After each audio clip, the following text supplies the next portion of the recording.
அகர முதல எழுத்தெல்லாம் ஆதி பகவன் முதற்றே உலகு.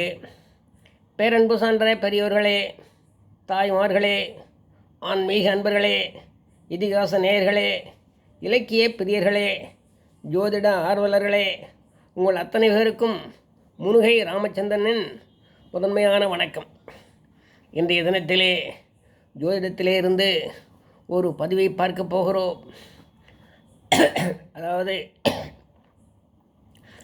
மாங்கல்ய தோஷம் என்றால் என்ன என்பதை பற்றிய ஒரு குறிப்பு இப்போது ஜோதிடத்திலே இருந்து நாம் பார்க்க போகிறோம். பொதுவாக ஜோதிடத்திலே ஒவ்வொரு கிரகத்திற்கும் ஒவ்வொரு காரகத்துவம் உண்டு. காரகத்துவம் என்றால் அந்தந்த கிரகத்திற்கு அந்தந்த தகுதி, ஆற்றல், அந்த திறமை, அந்த நன்மை தரும் வாய்ப்பு இதெல்லாம் இருப்பதற்கு பெயர் காரகத்துவம் என்று பெயர். ஆகவே பொதுவாக கிரகங்கள் 9 என்று சொல்லுவார்கள். சூரியன், சந்திரன், செவ்வாய், புதன், குரு, சுக்கிரன், சனி, ராகு, கேது. சூரியனை பிதிர்காரகன் என்று சொல்லுவார்கள். சந்திரனை மாதுர்காரகன் என்று சொல்லுவார்கள். பிதுர்காரகன்னா தந்தையை பற்றி குறிப்பு வர்றது, மாதுர்காரகன்னா தாயை பற்றிய சில குறிப்புகளை தருவது. செவ்வாய் பகவானை பூமிகாரன் என்பார்கள். புதன் பகவானை கல்விகாரகன் என்பார்கள். குரு பகவானை புத்திரகாரகன் என்பார்கள். சுக்கிரனை களத்தரகாரன் என்பார்கள். ராகுவை யோகபோக வைராக்கியகாரகன் என்பார்கள். கேதுவை ஞான மோட்சகாரகன் என்று சொல்லுவார்கள். இந்த சனி பகவானை ஆயுள்காரகன் என்பார்கள், மாங்கல்யகாரகன் என்பார்கள். ஆண் ஜாதகமாக இருந்தால் ஆயுள்காரகன், பெண் ஜாதகமாக இருந்தால் சனி பகவான் மாங்கல்யகாரகன். ஆகவே ஒரு பெண் மாங்கல்ய தோஷம் இல்லாமல் இருக்க வேண்டுமானால், தீர்க்க சுமங்கல் யோகம் பெற வேண்டுமானால், அந்த ஜாதகத்திலே எப்படிப்பட்ட குறிப்பு இருக்க வேண்டும் என்பதை பற்றிய பதிவை இப்போது பார்க்க போகிறோம். அதாவது மாங்கல்யகாரகன் சனி பகவான், அவன் 8ஆம் வீட்டுக்கு அதிபதி, 8க்குடையவன். அவன் எட்டாம் வீட்டுக்கு அதிபதி. அதாவது அவனுக்குரிய வீடு 8ஆம் வீடு, களத்திரம்னாக 7ஆம் வீடு, பூமிகன்னா 4ஆம் வீடு, புத்திரம்னா 5ஆம் வீடு. அதே போல் 8ஆம் வீட்டுக்கு அவன் காரகத்துவம் பெறுகிறான். ஆண் ஜாதகமாக இருந்தால் 8ஆம் வீட்டுக்கு அதிபதி ஆயுள்காரகனாகிறான். பெண் ஜாதகமாக இருந்தால் 8ஆம் வீட்டுக்கு அதிபதி மாங்கல்யகாரகனாகிறான்.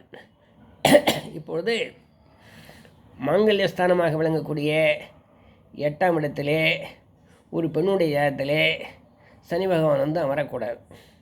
அமர்ந்தால் அது காரக பாவ நாஸ்தி என்று சொல்லுவார்கள். அந்த வீட்டுக்கு அதிபதி அந்த வீட்டிலே அமர்ந்தால் அது ஒரு தோஷம் என்று சொல்லுவார்கள். அந்த விதத்திலே எந்த லக்னத்திலே பிறந்திருந்தாலும் 8ஆம் வீட்டிலே சனி பகவான் அமர்வது ஒரு சிறிய மாங்கல்ய தோஷத்தை ஏற்படுத்தும்.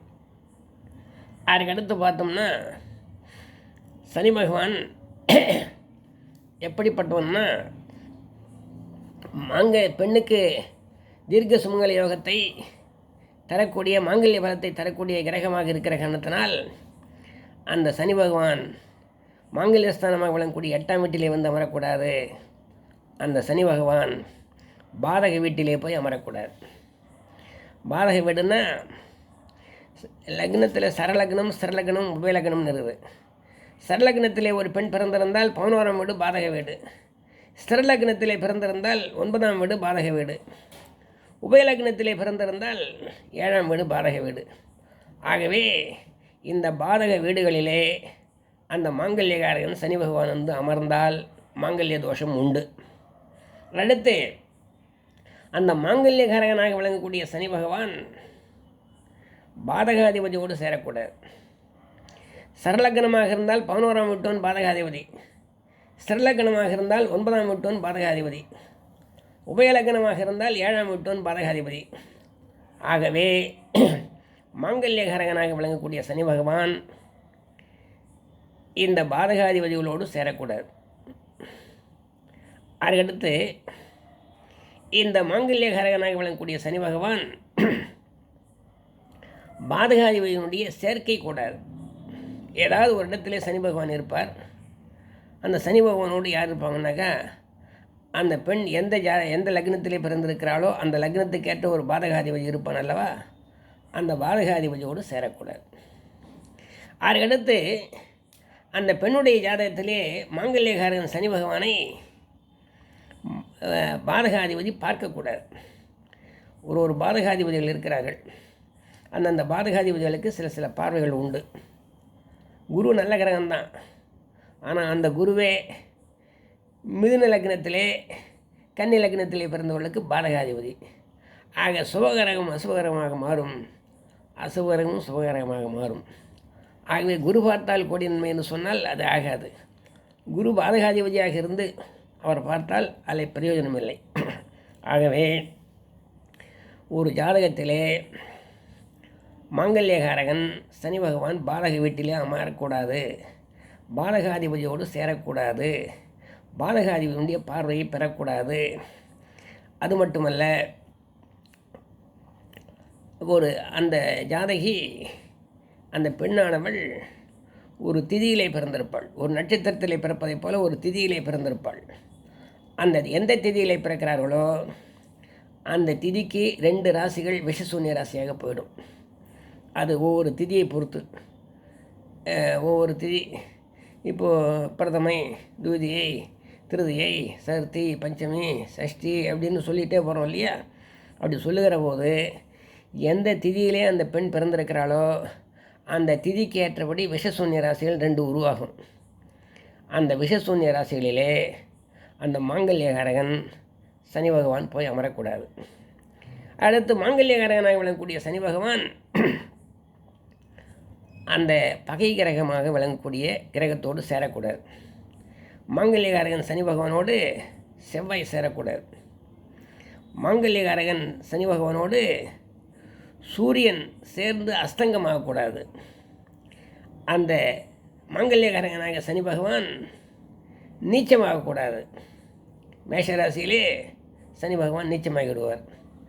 அப்படி நீச்சமாகிற போது நீச்சம் பங்கப்பட்டால் மாங்கல்ய தோஷம் நீங்கிடும். நீச்சம் பங்கப்படவில்லை என்று சொன்னால் மாங்கல்ய தோஷம் உருவாகிடும்.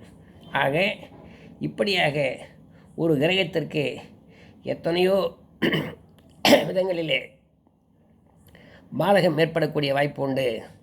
ஆகவே ஒரு பெண் தீர்க்க சுமங்கலியாக வாழ வேண்டுமானால், மாங்கல்ய தோஷம் இல்லாமல் இருக்க வேண்டுமானால், மாங்கல்யகாரகன் எந்த விதத்திலையும் பலமிழக்கக்கூடாது என்பதை இந்த பதிவின் மூலமாக சொல்லி, எந்த ஒரு பெண்ணுடைய இடத்திலையும் சனி பகவான் எப்படி இருக்கிறார் என்பதை நீங்கள் கணித்து அதற்கேற்றபடி அந்த பெண்ணுக்கு தீர்க்க சுமங்கலி யோகம் உண்டா, மாங்கல்ய தோஷம் ஏதேனும் உண்டா என்பதை பற்றியெல்லாம் நீங்கள் தெரிந்து கொள்ளலாம் என்பதை இந்த பதிவின் மூலமாக உங்களுக்கு சொல்லி நான் விடைபெறுகிறேன். என்னுடைய பதிவுகள் உங்களுக்கு உடனுக்குடன் வந்து சேர ராமச்சந்திரன் முருகை என்கிற என்னுடைய யூடியூப் சேனலை சப்ஸ்கிரைப் செய்து, லைக் செய்து, ஷேர் செய்யும்படி கேட்டுக்கொள்கிறேன். வாழ்க வளமுடன் நலமுடன். நன்றி, வணக்கம்.